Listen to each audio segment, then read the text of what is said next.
15 जनवरी की रात मुंबई की चकाचौंध भरी जिंदगी में हर कोई अपने काम में व्यस्त था, लेकिन बांद्रा के एक हाई सोसाइटी अपार्टमेंट में कुछ ऐसा हुआ जिसने सभी की नींदें उड़ाई। बॉलीवुड स्टार सैफ अली खान, बॉलीवुड के जाने माने एक्टर, जो अपने परिवार के साथ अपने घर में आराम से सो रहे थे, लेकिन अचानक एक घातक हमले का शिकार हो गए। अंधेरे में एक अनजान शख्स उनके घर में घुसा और चाकू से हमला करके फरार भी हो गया। वो शख्स कौन था, उसने हरकत क्यों की और वो शेफ के घर तक आखिर कैसे पहुंचा, आइए जानते हैं पूरी कहानी। 15 जनवरी की रात करीब 2 बजे एक अनजान शख्स ने सैफ अली खान के घर में एंट्री की। पुलिस के अकॉर्डिंग वो शख्स शरीफुल इस्लाम था, जो बांग्लादेश से आया था महज चोरी करने। घर में घुसने के लिए उसने पहले अपार्टमेंट की 8वीं मंजिल तक सीढ़ियों का इस्तेमाल किया और फिर एक पाइप के जरिए 12वीं मंजिल तक चढ़ा और बाथरूम की खिड़की के रास्ते सैफ के फ्लैट में घुस गया।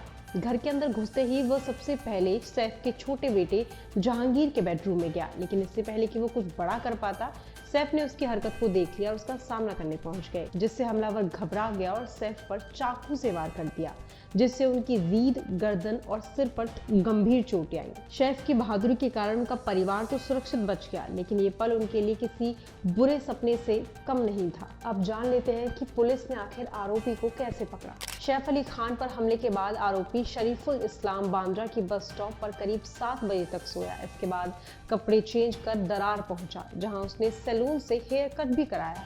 इसके बाद एक दुकान से हेडफोन खरीदा और बस पकड़कर वर्ली कोलीवाड़ा पहुंचा। मीडिया में उसने हमले की खबरें देखी, जिसमें उसने सीसीटीवी और फोटो भी देखा, जिसे देखकर वो और ज्यादा डर गया और थाने भाग गया। पुलिस ने जब अंडा पाव वाले से पूछताछ की तो दुकानदार ने बताया कि आरोपी वर्ली के एक रेस्टोरेंट एंड बार में हाउसकीपिंग का काम करता था। इसके बाद जब पुलिस रेस्टोरेंट पहुंची तो वहां जाके पता चला कि एक बार उसी रेस्टोरेंट में हीरो की अंगूठी भी चोरी हुई थी, जिसके बाद होटल के मालिक ने वहां का पूरा स्टाफ बदल दिया। इसके बाद बार मालिक ने लेबर सप्लाई करने वाले का नंबर दिया, जिसने उसको रेस्टोरेंट में भेजा था। लेबर सप्लाई करने वाले ने आरोपी का मोबाइल नंबर दिया, जिससे अंडा पाव की दुकान पर किए गए ऑनलाइन पेमेंट से मैच किया गया। दोनों नंबर मैच होने पर उसकी लोकेशन ट्रेस की गई। रविवार देर रात उसे थाने में लेबर कैंप के पास से गिरफ्तार कर लिया गया। शरीफुल को गिरफ्तार करने के बाद पुलिस ने सीन को रिक्रिएट किया। उन्हें ये समझने की कोशिश करनी थी कि आखिर इतनी सिक्योरिटी और गार्ड्स के बाद भी वो शेफ के घर में 12वीं मंजिल तक कैसे पहुंचा। 19 फरवरी को गिरफ्तार किए गए आरोपी शरीफुल को पुलिस सोमवार देर रात 1:15 पर लॉकअप से निकालकर सबसे पहले बांद्रा स्टेशन पहुंची। करीब 3-4 बजे के बीच उसे शेफ की सोसाइटी में ले जाया गया। आरोपी को ठीक उसी तरह का एक बैग भी पहनाया गया था जैसा उसने घटना के समय पहना हुआ था। सीन रिक्रिएट करने के अलावा फॉरेंसिक टीम अलग से भी शेफ के घर में जांच के लिए पहुंची हुई थी। टीम ने शेफ के घर के बाथरूम की खिड़की, सॉफ्ट और सीढ़ी से कुल 19 फिंगरप्रिंट कलेक्ट किए। न्यूज एजेंसी पीटीआई के मुताबिक आरोपी बाथरूम की खिड़की से ही शेफ के घर में घुसा था और हमले के बाद वहीं से वापस भी निकला।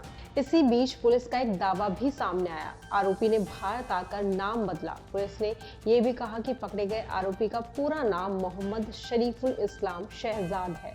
उसकी उम्र 30 साल की है। भारत में अवैध रूप से आने के बाद उसने अपना नाम विजयदास रख लिया था और वो 5-6 महीने पहले ही मुंबई आया था। यहाँ एक हाउसकीपिंग एजेंसी में काम करता था। वो पहली बार ही सैफ अली खान के अपार्टमेंट में घुसा था। क्राइम ब्रांच ने बताया कि वह बांग्लादेश में कुश्ती का खिलाड़ी था। फिलहाल शरीफुल 5 दिन की पुलिस रिमांड पर है। इस पूरी घटना की जांच पड़ताल होने के बाद कुछ सवाल अभी भी बाकी हैं कि इतनी हाई सिक्योरिटी वाली सोसाइटी में शरीफुल आखिर घुसा कैसे था। क्या घर की मेड उसके साथ मिली हुई थी और उसी ने उसके घर में घुसने में मदद की थी, और क्या उसका मकसद सिर्फ चोरी का था या इसके पीछे कुछ और कहानी छिपी है।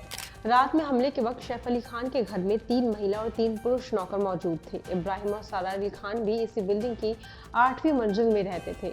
हमले के बाद वो ऊपर आए और सैफ अली खान को लेकर ऑटो से अस्पताल ले गए। घर पर कोई भी ड्राइवर मौजूद नहीं था। ऑटोमेटिक इलेक्ट्रॉनिक व्हीकल किसी को चलाना नहीं आता था, इसलिए उन्हें ऑटो से ही वो लीलावती अस्पताल तक लेकर गए। आखिर में इंसिडेंट ये दिखाता है कि सेलिब्रिटीज की जिंदगी बाहर से जितनी ग्लैमरस दिखती है, अंदर उतने ही खतरे होते हैं। आपका क्या विचार है इस मामले पर, मुझे नीचे कमेंट सेक्शन में जरूर बताएं और आगे की ऐसी ही अपडेट्स के लिए और ऐसी ही न्यूज के लिए देखते रहें सूचक। धन्यवाद।